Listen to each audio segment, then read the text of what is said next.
ರಾಜ್ಯದ ಮೂಲೆ ಮೂಲೆಗಳಿಂದ ಸಾವಿರಾರು ಸಂಖ್ಯೆಯಲ್ಲಿ ಯುವಕ ಯುವತಿಯರು, ವಿದ್ಯಾರ್ಥಿನಿಯರು ನಮ್ಮ ಯುವ ಮುಖಂಡರಾಗಿರುವಂತಹ ಕಾಂತಕುಮಾರ್ ಅವರ ನೇತೃತ್ವದಲ್ಲಿ ಹೋರಾಟವನ್ನು ಇವತ್ತು ಪ್ರಾರಂಭ ಮಾಡಿದ್ದಾರೆ.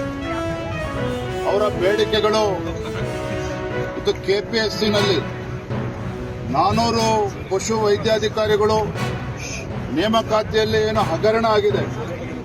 ಒಂದು ಪೋಸ್ಟ್ಗೆ 80 ಲಕ್ಷ 90 ಲಕ್ಷ ಲಂಚದ ಬೇಡಿಕೆನ ಇಟ್ಟಿರ್ತಕ್ಕಂಥದ್ದಷ್ಟೇ ಅಲ್ಲ, ನೇಮಕಾತಿಯ ಪ್ರಕ್ರಿಯೆ ಕೂಡ ಪೂರ್ಣ ಆಗಿದೆ. ಸುಮಾರು 400 ಕೋಟಿ ರೂಪಾಯಿಗಳ ಹಗರಣ ಇದು. ಇಷ್ಟು ದೊಡ್ಡ ಹಗರಣ ಆಗಿದ್ರೂ ಸಹ ರಾಜ್ಯ ಸರ್ಕಾರ ಇವತ್ತು ಕೆಪಿಎಸ್ಸಿ ಇಂಟರ್ನಲ್ ಎನ್ಕ್ವೈರಿ ಕಮಿಟಿಗೆ ತನಿಖೆ ಮಾಡಿ ಅಂತೇಳಿ ಹೇಗೆ ಅವಕಾಶ ಕೊಡೋದಕ್ಕೆ ಸಾಧ್ಯ? ಬೇಲಿನೇ ಎದ್ದು ಹೊಲ ಮೇಯ್ದಾಗ ಅವ್ರುಗಳೇ ಕೂತಲ್ಲಿ ತನಿಖೆ ಮಾಡ್ತಾರೆ ಅಂತ ಹೇಳಿದ್ರದಕ್ಕೆ ನ್ಯಾಯ ಸಿಗೋದಕ್ಕೆ ಸಾಧ್ಯ ಇಲ್ಲ.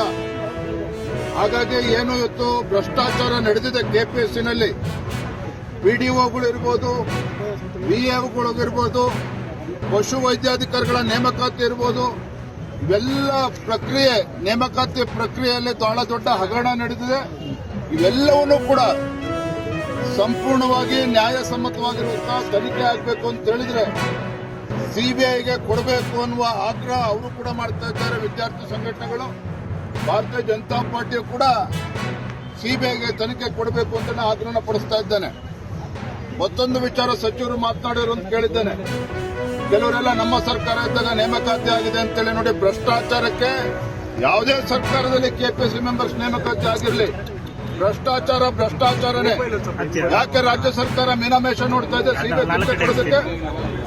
ಮಾನ್ಯ ಮುಖ್ಯಮಂತ್ರಿಗಳಿಗೆ ಸರ್ಕಾರಕ್ಕೆ ಎಷ್ಟು ಪಾಲು ಹೊಂದಿದೆ ಹಾಗಾದ್ರೆ 400 ಕೋಟಿ ರೂಪಾಯಿಗಳಲ್ಲಿ?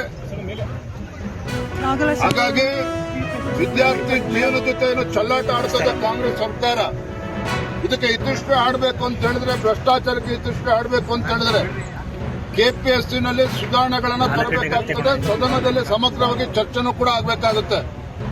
ಜೊತೆಗೆ ಹಗರಣ ಸಿಬಿಐಗೆ ಕೊಡಬೇಕಾಗುತ್ತೆ.